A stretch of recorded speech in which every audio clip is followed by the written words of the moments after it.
Welcome to the Colorado A-List. We're building a thriving business community based on generous leadership and authentic connections. I'm your host, Matt Brower, and today's episode is brought to you by Column Commercial Partners. Column Commercial Partners is a Colorado-based real estate company exclusively advocating for the tenant and buyer side of the table. If your company has real estate needs coming up, you can find them at www.columncommercial.com.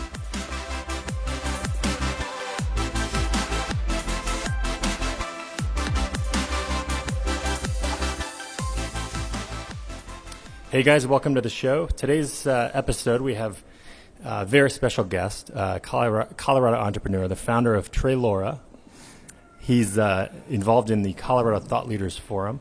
He's involved in Habitat for Humanity, Resource Area for Teachers, also called RAFT. He's a father of 6. He's an avid traveler to international destinations and beaches, just like myself. Welcome to the show, Joshua Hunt. Thanks for having me. Absolutely. Thanks for being here.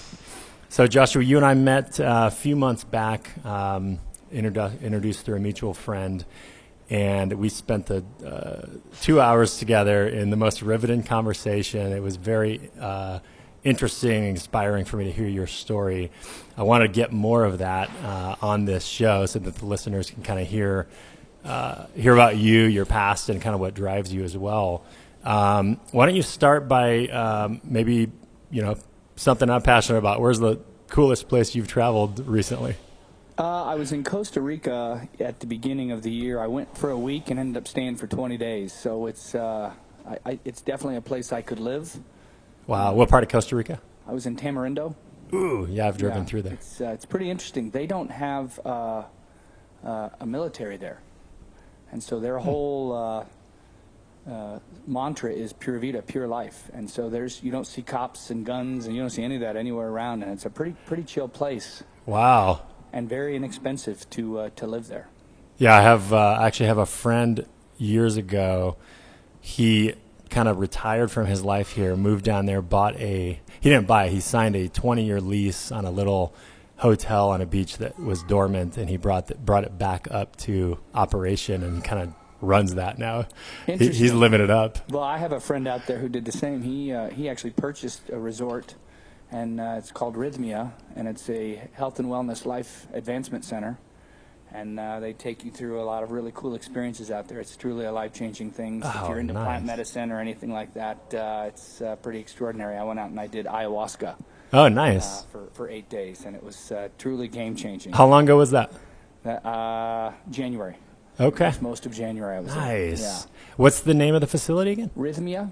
I'll have to look that up. Yeah, Gerard Powell is his name, is the guy his story is absolutely hilarious. Yeah. Pretty interesting. He was a very successful entrepreneur, sold his business for a huge amount of money, got into drugs pretty heavily, lost his marriage, lost his kids for a period, went through rehabs, and then tried ayahuasca, and he's not done drugs or alcohol since. Wow. And just after a couple of events. So it's pretty interesting to see, and he's helped people cure diseases and depression and mental illnesses, and he's helped marriages come back together through this, and has many stories of people coming off of drugs literally in just a matter of a week's time. So wow. And if you don't know anything about ayahuasca, just YouTube it, and there are countless videos. I was terrified to do it, and I had many people telling me to try it, and I didn't drink alcohol, smoke cigarettes, or watch our movies until I was 33 years old, so I'm not much of an adventurist in anything like that, but truly mind-blowing experience. Mind-blowing. I have, there's also a couple documentaries on Netflix about ayahuasca. Many.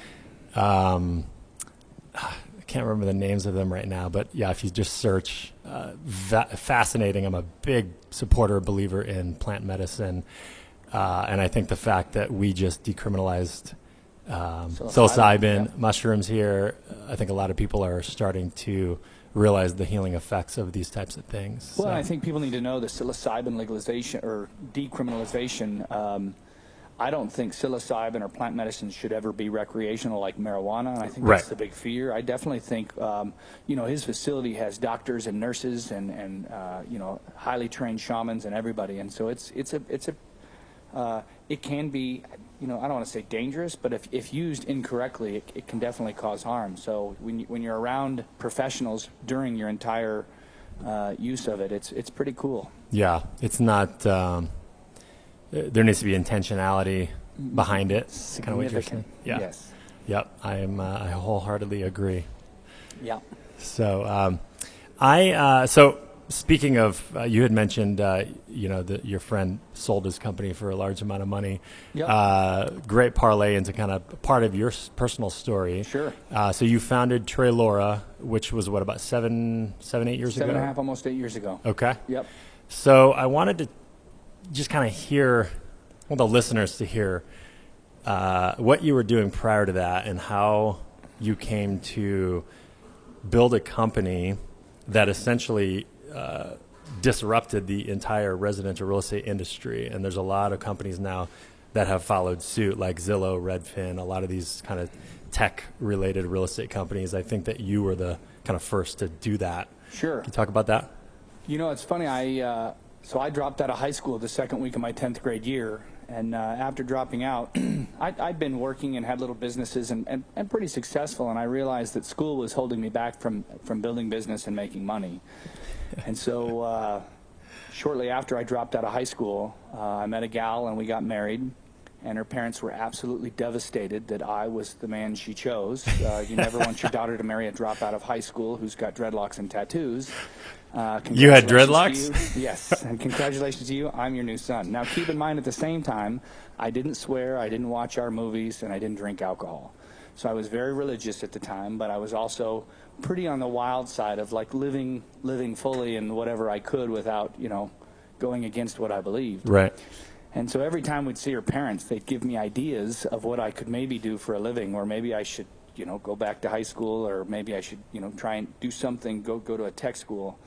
And we were on the highway getting off at an exit ramp, and Amber, my ex-wife's mom, said, you should get into real estate.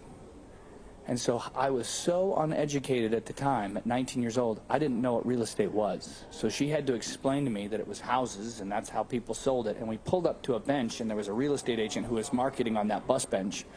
And she said, that lady right there is a real estate agent, and she's marketing herself. And I remember my first thought was, that's a weird way to market yourself on a bus bench. But, I took down her number, and I called her, and she sent me to a real estate school. And really, the rest is history. When I went into the real estate school, it was $2,000 to go to real estate school. It was at Century 21, and it wasn't online. You had to go to class 4 nights a week from 5 to 9 p.m., and it was 6 months long. Wow. Was this here in Colorado? Yes, okay. on Hamden and Tamarack. Oh, yeah. And Jim McGee was my instructor. And oh, my God. Good memory. He... at the end of the orientation pitch to sign up, I went to him afterwards. I didn't have $2,000. I mean, I was a broke kid, and Amber's parents had zero desire to help us. I mean, they flat out said, you're going to figure this out on your own. We're not paying for anything for you. Wow. In fact, Amber's dad said to me right after we eloped, which, by the way, eloping was another down points for me. It was not good. with the in-laws? He said, you may have married my daughter, but you didn't marry my checkbook, so you're on your own. Wow. And so... Yeah. I went up to Jim after this little orientation and said, I can't afford the class, but I'll make you a deal.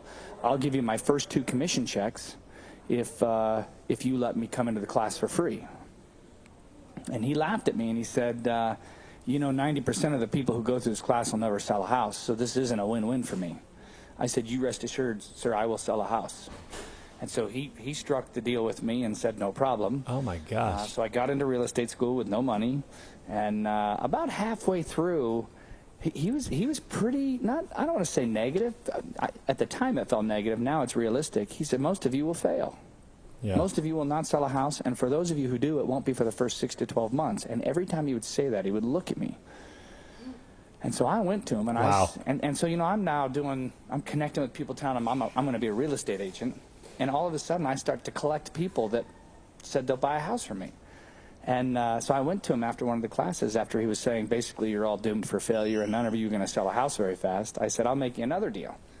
If I sell a house in the first month, I get real estate school for free. Oh, my gosh. And he said, done deal. Really? I said, were you on his team? Like, what was his... No, he was a managing broker. I was going to hang my license at his office. Okay, yeah. That makes sense. and it was that's back in the day when we did 50-50 splits Yeah. as a new agent. So, he's thinking, I'll get my money either way. And sure as shit, I sold 2 homes in my first 30 days. Oh, my gosh. And I was Rookie of the Year internationally.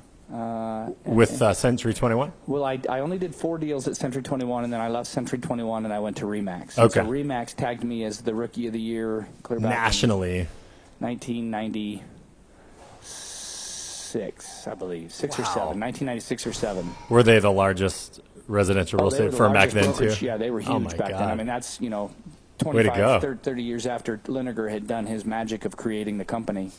And I wanted Remax, and that's back when Remax was only producers, only the elite. And so because you had a desk fee, when you hung your hat at Remax, you paid $2,000 to $3,000 a month for a desk. So they didn't want non-producers. And so as a new agent, they weren't interested. But the fact that I had sold 4 or 5 homes in my first few months, they were willing to let me in. And Jerry Fitzpatrick, that broker then, was pretty hard on me. He said, I'm watching you, and one slip up and you're out of here. Wow. And the rest is history. I mean, I crushed it. I made platinum clubs. I made $1 million clubs. I was the #1 agent several times, month after month. I became one of the top 10 or 20 agents in the system of Colorado. And I was a fluke from the fact that I didn't have a suit and tie. I didn't do the whole song and pony show. I didn't drive a Mercedes. Even when I got successful, never drove fancy cars. I drove, average Fords and Chevys. And, but I fell in love with this idea. Now, the funny thing is that first home I sold, this is back 23 years ago, contracts were only 1.5 to 2 pages long. And it took me 4 hours to write my first contract. It was only like 25, 30 blanks that I had to fill out. But because of my lack of education, I struggled. It also took me 6 times to pass the real estate exam. So I failed over and over and over before I passed it. After my first deal, I took my commission check and I hired an assistant because I didn't want to do all that work. And I've had an assistant writing contracts and managing that for me my entire career. Ever since, yeah. I was with Remax for 8, almost 9 years. And then I bounced. I got recruited over to Keller Williams. In my first year and a half with Keller Williams, I had jumped because I was looking for something new. And I'd realized almost a decade into this business, I didn't like it anymore. I was done. It became very monotonous. I was selling anywhere from 125 to 200 homes a year. I had 2 assistants and one buyer agent and a little field manager. And it wasn't, the challenge had left. I was uninterested. We worked out of my home. My kids were growing up. I went on a vacation to Hawaii, and I saw this big whale boat tour. This guy that was doing tours on boats. Yeah. And so my idea was I was going to sell my team and go buy a boat in Hawaii and do whale tours. And one of the guys at Keller Williams said, you should become a coach in our coaching, training, and consulting system. Maybe that'll help. And so I jumped into coaching with Keller Williams, fell head over heels in love with it. Took a handful of agents, 40 of them. And overall, in 6 months, we increased their production almost 300%. Wow, in 6 months. In 6 months. And it was just me helping them figure out how to build a business. A lot of people like houses and all that, but there's a difference in marketing versus, managing the money versus managing the leads and the websites. And so I'd figured out that a goofball without a high school diploma could figure this out. I could help really smart people figure this out. So would you say, as part of that exercise, were you implementing systems that were not there, or were you inspiring them to take more action, or was it more about like bringing passion to the team? What would you say shifted for those 40 people? I think for me, when I was an agent, I don't think I had any real good ideas. I just saw what other people would talk about doing, or what one agent would do a really cool way, and I stole it from all the agents in the office, and I built my own system. Okay. And so our office was, I had a house where I took 2 of the bedrooms and made it a huge office, and it was floor-to-ceiling dry erase boards in the entire thing, and it had pinstripes. And this was, again, back before computers and fancy CRMs that really worked. And so my entire database of all listings, under contracts, and buyers were all on dry erase boards, and my assistants would just update the dry erase boards every day. My CRM was 4 3x5 card boxes, and so I would call your 3x5 card and promise you another call, and I'd throw back into another, I'd put it in October of later this year. And so every day I'd come in and I'd pull all the cards out of the day's call. First thing I did every morning was I dialed my people. I talked to them, I connected, I did whatever I needed to do. And I did listening appointments, and that's all I did. And so I began to teach agents, and I learned through that process and prior to coaching about behavioral profiling and skill sets and living in your strengths. And so I really started to get with these agents and realize that, you know, an engineer-minded agent who is very detail and analytical isn't going to want to do those phone calls every morning. So we've got to help that agent build their business around their personality, not mine. And so it's really helping them then stack people around them that fill in the blanks. And so that's really where I found the success, was helping people live in their strength and either give away or run from their weaknesses. Because it's the way I've done my whole life and continue to do my whole life. Like the example being pulling in an assistant to write those contracts for you. Write the contract. Like you know, and it's, I joke, if I would have had an assistant in high school, I would have graduated with honors. I just needed somebody to keep me organized and get everything done. And when I talked, they would, you know, keep it all spelled right. Right. And so as I went through this process, I became interested in recruiting, training, and becoming a team leader, what they called for Keller Williams. And an opportunity was presented, and I became the top recruiter in Colorado for Keller Williams, and at one point, top in the country several times over.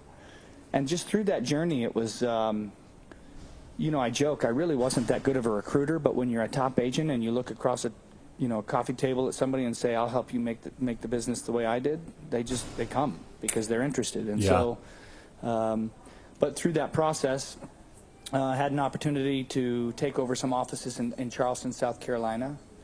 And that is where kind of my whole life turned upside down on a dime, and the change got shook out of my pockets. I once again became one of the top recruiters in one of the smallest markets in the country. There was only 2,000 agents there, and I was recruiting dozens and dozens of agents to that brokerage.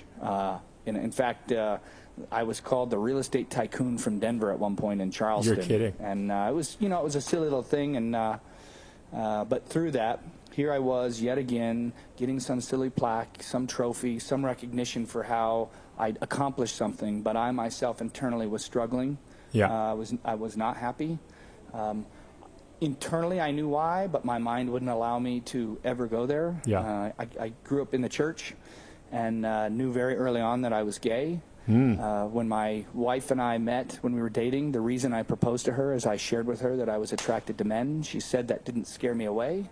And that night I went to Zales Jewelry Store in Grand Junction, Colorado, and I bought her an engagement ring. And the next day I proposed on Santa's lap. Oh, my gosh. The rest is history. So we carried this burden, per se. This secret or what? That we whatever. never talked about. I think it came up once or twice in our marriage. We had what I would call a perfect marriage. Our disputes were healthy. We communicated well. We were best friends. We lived life. We traveled. We decorated houses. We had 6 kids. We adopted 3 and had 3 biological. And in Charleston, she saw me hit my slump again, where it's like I'd just come back from this event from Keller Williams, being recognized. I got to speak on stage about my unique recruiting talent and how I had a few secrets that I got to get people to meet with me. And things began to fall apart, and Amber basically walked me out of the closet very slowly. She took me to my first gay bar. She and I are still best friends today. We text, talk, and email. We vacation together, sometimes with the kids. Still to this day? Still to this day, with her new husband. With the kids sometimes, without the kids sometimes. So we just committed to each other. You know, I told her dad, I said, till death do us part. And I meant that. And, you know, it's interesting. We had no child support, no alimony, none of that. We just said we would do this. And we shared a joint checking account for years after our divorce. And we just said we'd do it. She started TRELORA with me. Did she really? Yeah, she originally did. Do you think that you would have been able to, I guess, become who you are today without her helping? It sounds like she had a very deep part of like walking you through this process. No way. I wouldn't be where I am today without our entire life together, but more so her grace, kindness, and compassion are like you have never met. And when you're a woman, and I've not been one, but I can't imagine having your husband leave you because he's gay. Yeah. And you read the stories, and most of them are not good. Yeah. And we just said, listen, this just proves we are a match. We like everything the same, including guys. Yeah. Like so let's just roll and make it happen. Yeah. It's interesting. This is, interjecting a thought here, but I think most people would take something like that and make it personal. Like they take it personally. Must be something about me. What a gift that she realized the power that she had in your life and the ability that she could really have a very positive impact on you, and vice versa.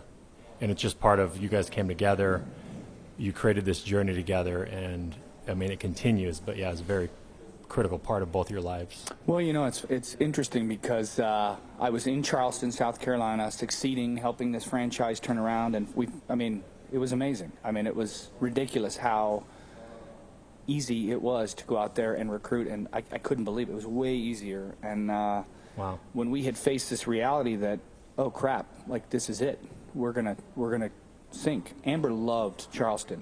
She loved that place. I never did really. I couldn't figure it out. It was just a different culture and environment.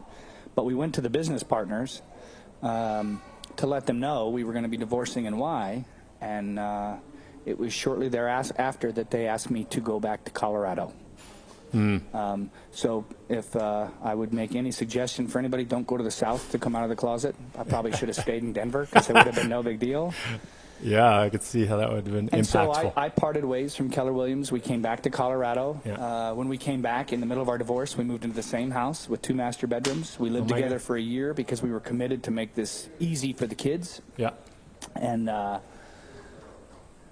think that was one of the best decisions. Obviously, if every divorcing couple could do that and gracefully part ways from one another, it would be better for everyone. But during that process, I went on a soul search. I thought I was going to go into coaching, training, consulting full time, and I didn't like it.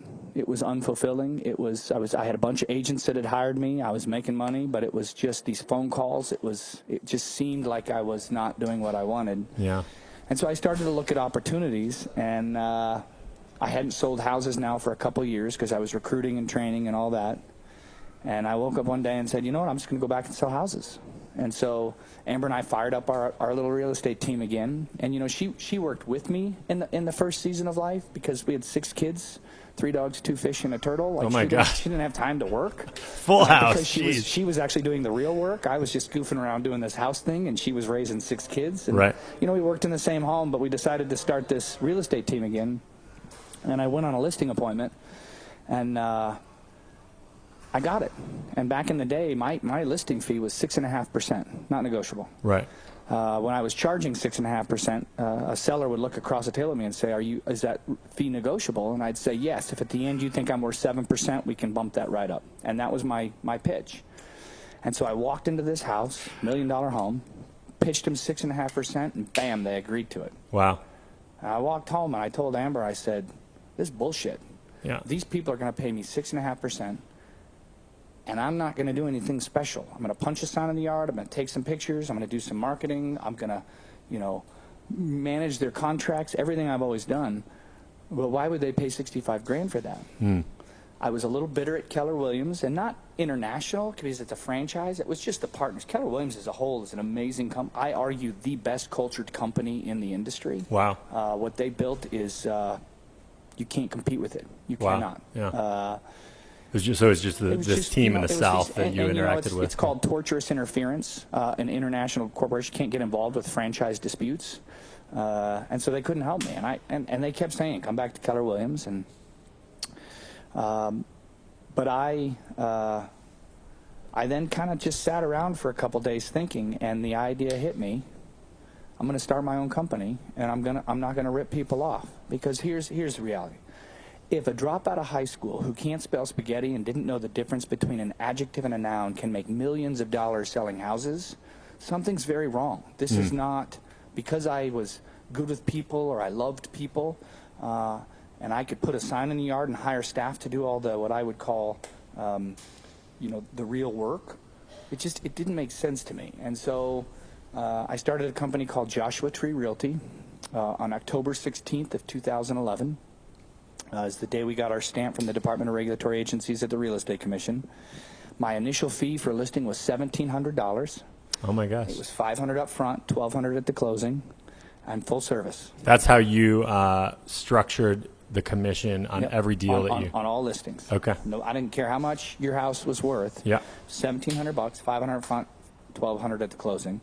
Amazing. We didn't work with buyers for the first few months. We then began to work with buyers, just receiving the normal, 2.8 to 3% commission.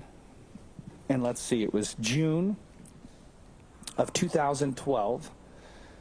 I got an email from Joshua Tree Realty in Yakima County, California, by Joshua Tree National Park. Yeah. From the owner, trying to threaten me for the name. Yeah.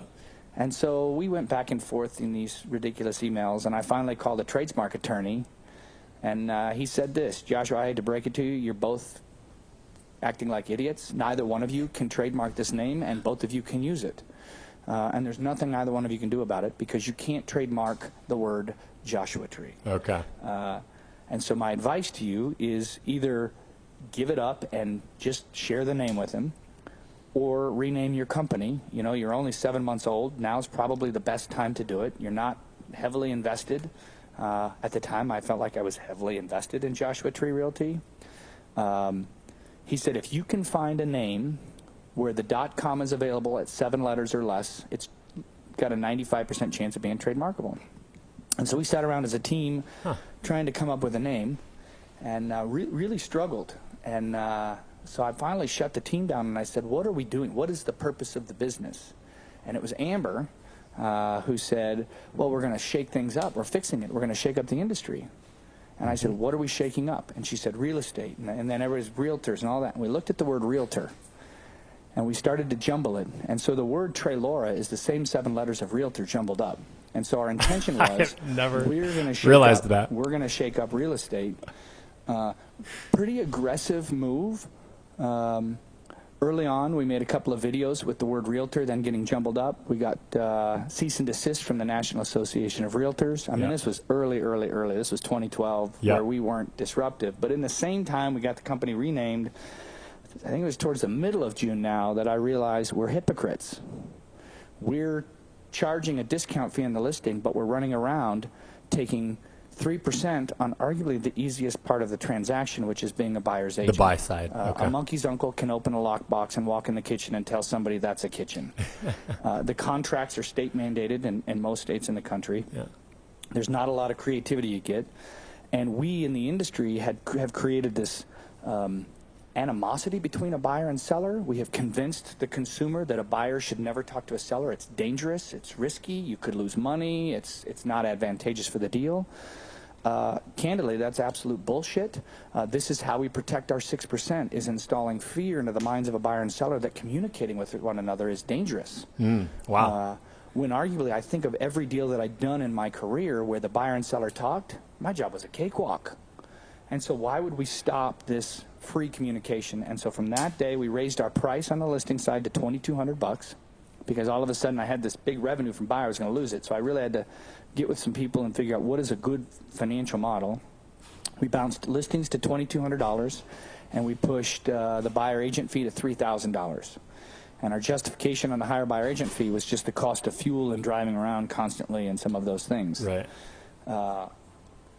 And we started to take flight, and that's where we then would offer on our listings $3,000 buyer agent commission. And that's really, arguably, if you look at everything we did, that is the major disruptor that caused us to be in the media and to give us the growth that we had.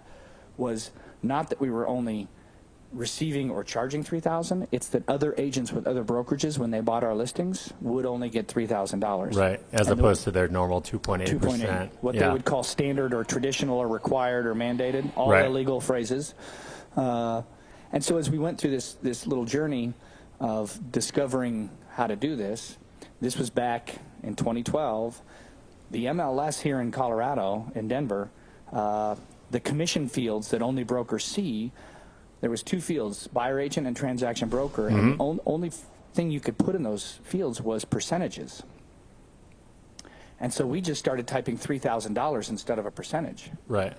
In the standard form. In the standard, because there was nowhere to put it. And we had called the MLS saying this, and they basically said, you can't do that. And I'll never forget, and it actually caused the MLS to make the change, but it was a good and a bad day, because we had a closing taking place on a Friday afternoon, $800,000 house. The agent, like many agent, was not paying attention to anything in as far as that went. And the closing was done, and the title rep brought his commission check for $3,000 to him. And he looked at it, and he looked at the title rep, and she explained to him, and he got pretty upset. And I went down to the conference room in TRELORA to meet with him. And he'd called his broker, his managing broker, and I were talking. There was nothing he could do. It was very clear we were offering $3,000. His managing broker was trying to claim we were offering 3,000%. Yeah. Oh gosh. But the heartbreak is this guy ended up towards the last 10 minutes softening and realizing he'd messed up. But he was heartbroken because the next day, Saturday, was his wedding, and that money was to help pay for their honeymoon, and he didn't have it. And so to see that my idea was hurting somebody like that, it didn't feel good. But it opened the door to realize we've just assumed that this is a fixed fee, and it's standard, and this is how business has to be. Right. And I began to understand antitrust laws, racketeering, boycotting, all the different things that caused this industry to become what it was. And that we hit the media, and we had threats, we had email threats, phone voicemails. I had the windows in my car smashed out because I had TRELORA plates. Somebody smashed out the windows in my car. We've had hate mail sent to all of our listings, all not because we were doing anything but changing a commission. And what had happened is this industry for years, if any of you have ever bought a home, you know that the buyer agent's value proposition to you is, I'm free, the seller pays me. The question that we began to ask is, well, who pays the seller? And it's the buyer's money that brings the buyers the pitcher in the ballgame. They bring all the money to the table, and nobody gets paid. And so truly, a seller sells their home for $1 million. They've actually already in their mind done the math on $940,000, and $60,000's gone. Yeah. So technically, if a buyer and a seller got together, that buyer could buy the house for $940 because the seller's already got their head around that number. And so this was really the challenge we began to face. And then it became, we're incapable, our agents are idiots, we're no good. And I was, recruiting agents to my firm. And the one thing we did as well was all of our agents were employees. You got a base salary, health insurance, 401k, you got 4 weeks of paid vacation. And we put you on a bonus structure based on your satisfaction performance bonus with your customers. And that really upset the agents. And so what they started saying is our agents were dumb, they were no good, poor service, we don't know what we're doing. Well, over the course of a few years, it was clear we very much knew what we were doing, and the business blew up. And it was, today, TRELORA is the #1 listing office in Colorado. Is it really? Oh, wow. Yeah, we have more listings than any other office. Not any other brand, any other office. We are the, last I looked, and it's been 6 or 7 months, but last year at one point, we were the number 10 brand in the Denver metro, Colorado area. And so we did it. Now, what's more interesting is the average transactions per agent nationally is 6 closings per year. A TRELORA agent, a top-performing TRELORA agent, will close somewhere between 250 and 300 closings a year. And so we built software to support that much agent, volume, but really to remove the friction. I mean, if you think about when a buyer at a property has a question about a green box in the backyard, they turn to their agent and they say, hey, what is that green box? The buyer agent either makes something up or they say, I don't know, let me call the seller. Well, they're not calling the seller, they're calling the listing agent. They call the listing agent either makes something up or they have to call the seller. All of this is waiting for somebody to answer a phone call or an email, and it could take a day for that information to go round robin, get the answer from the seller, and get it cycled all the way back to the buyer. And so we began to build software that said, let's let a buyer and seller talk to each other. Let's let the buyer ask the seller directly. Let's let them exchange phone numbers. This was grenade number 2. Agents were terrified of this. They just and fought it. And many agents still today will not let it happen and have this fantasy or myth in their mind that it's illegal. I mean, we have dozens of emails of agents saying it's not legal or it's not legal for you to speak, for the buyer and seller to speak to each other. it's not legal to discount the commission. It's a standard required commission. And so, but we built a model that worked. And through the process, my number one commitment when I started this company was I would never build a company where if somebody came out with their truth, they didn't feel loved and like they mattered. And so we were going to build a company under the idea that we would live in curiosity and not judgment. We would seek to leave each person we came in contact with better than we found them by helping them move their lives forward in a positive motion, committing to say that whatever you do or say, you will not scare us away. We will love you, we will honor you, and we will be the best we can be because you matter and we matter. And that was my core foundation. And the focus was, I've got to do that for my employees before I can do that for my customers. Because you can't ask an employee to go do that if they don't feel like they're getting that. Yeah, themselves. And so we built this core culture that it was life-changing. I mean, I don't care if you were fired from TRELORA, if you resigned from TRELORA, if you're still at TRELORA, whatever it may be, for 7 years and 1 month and 24 days, I watched people's lives changed. I watched people quit alcoholism. I watched people quit lying. I watched people save their marriages. I watched people go chase their real dreams. We had people that working for us, they didn't want to be in real estate. They wanted to be in wildlife. They wanted to be in music. And my commitment, and I said to them all the time, if you don't like it here, tell me what you want and let me help you get where you want to go. And this can just be a lily pad on your journey that you land on and you move along. Right. And the other thing I said to the team, which I had to own for myself last year, was we're on a mission to change the world in a way that's unique and special. And you have to be willing to step up in your position. You need to be willing to step down. If you're not succeeding or we need you to move down, you need to be willing to step down or move over or move out. All of us are going to face this at one point or another. I said for 7 years, I myself am included in this. And so we've got to look at, do we believe in the mission and what this company is doing? And, we cycled through people, and a lot of people are doing amazing things. Some stayed in the industry, some left the industry. Some have been there since pretty much the very beginning. We have several employees that have been there 6.5 years. And but the intent here was that I would move from real estate to title and title to mortgage. Okay. And it just was this idea that I thought it was more about the people than the disruption. Now, I also have to own that the original foundation of this company was built on fear, shame, and anger.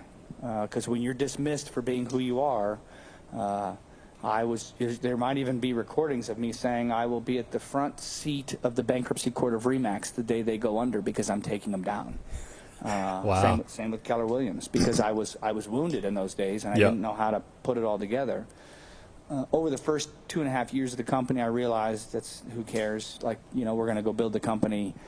But the biggest challenge we had was combating the other agents. But they were also our best marketers. Wow. Yeah. So are you, have you moved into, or are you planning to move into the mortgage side and the title side? So let's see. Last year, we opened Seattle last February of 2018. And that's really where I began to see, working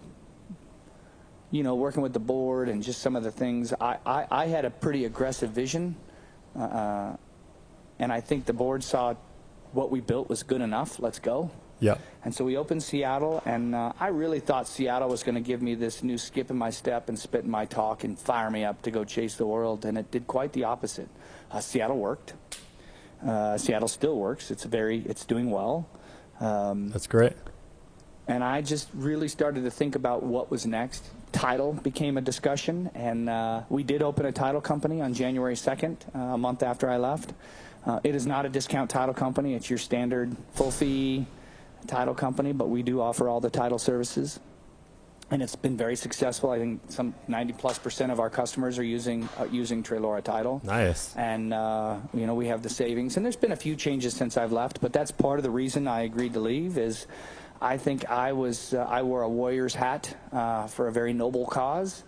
And when you take on venture capital to the capacity that I did, there comes a point where the noble cause is winning and making money. Right. And so I resigned as a CEO. We put Brady, who had been with the company as our CFO, in as the CEO. And I sit on the board, but my day-to-day function of the company has really has died off, and I'm looking on to doing new things outside of real estate. Wow, congratulations. Yeah, thank you. That's amazing. And all in 7 years. It's a very very short time to be able to kind of build something from scratch and be sitting where you're sitting now. Well, and I think the other thing is a lot has evolved in the industry, and I would argue, I think we're going to see some catastrophic bankruptcies in the next 4 or 5 years inside of this industry. You look at multiple companies who have received billion-dollar funding, and there is nothing unique about what they're doing. They are traditional brokerages recruiting agents. Yep. There's this new thing called the iBuyer model, where these companies come in and buy your property and they try and flip it. That's right, yeah. Real estate companies. Real estate companies. And if you look at these statistics of what they're buying them for and selling for, listen to the earnings calls, they're losing, they're bleeding. And so venture capital has really fogged what reality is in working and not, because there's this, and it's all across business right now, there's not necessarily a need to be profitable in business anymore. It's totally cool to lose money. I mean, if you look at the last 7 or 8 major companies, that's so true. 7 or 8 companies that have gone public, they're losing billions. Oh, yeah. And there's no sight and profit ahead, and everybody's stamping this, it's going to be Amazon, it's going to be Amazon. I mean, you got to look in our history. How many Amazons has there been? I think there's only one, right? And there's been other successful stories, but what are the chances that Uber becomes an Amazon? I would argue not very many. Could it be successful? Yes, but when you're losing $1 billion a quarter, that's a big tough pill deal to swallow. Yeah. And so that it's trickled down to where, pre-revenue companies, ideations in process, getting funding of $1 million, $2 million, $3 million.